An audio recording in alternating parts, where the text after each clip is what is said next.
Hey guys, मेरा भी नवीन आप देखें नवीन टेक्निकल जोन। तो गाइस आज हम बात करेंगे रेडमी 11 प्राइम के बारे में।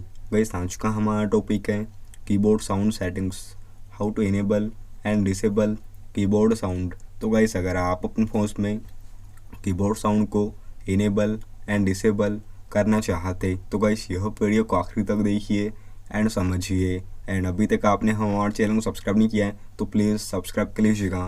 तो आप सेटिंग्स ओपन कर लीजिएगा एंड यहाँ पे आपको नीचे में देखिए एडिशनल सेटिंग्स पे क्लिक कर लीजिएगा। तो यहाँ पे आपको देखिए लैंग्वेज एंड इनपुट पे क्लिक कर लीजिएगा एंड यहाँ पे आपको देखिए मैनेज कीबोर्ड पे क्लिक कर लीजिएगा एंड यहाँ पे आपको देखिए फर्स्ट ऑप्शन दिया जाता है जीबोर्ड वाला, तो आप क्लिक कर लीजिएगा एंड यहाँ पे आप देखिए प्रेफरेंसेस पे क्लिक कर लीजिएगा। तो यहाँ पे आपको नीचे में देखिए साउंड ऑन की प्रेस ऑप्शन दिया जाता है, तो आप इसे ऑन कर लीजिएगा। तो गाइस जैसा आप इसे ऑन करेंगे तो आपके फ़ोन में कीबोर्ड साउंड इनेबल हो जाएगा। एंड अगर आप अपने फ़ोन में कीबोर्ड साउंड को डिसेबल करना चाहते तो इस स्टेप से देखिए आप कीबोर्ड साउंड को डिसेबल भी कर सकते। तो गाइस यह था आज का हमारा टॉपिक।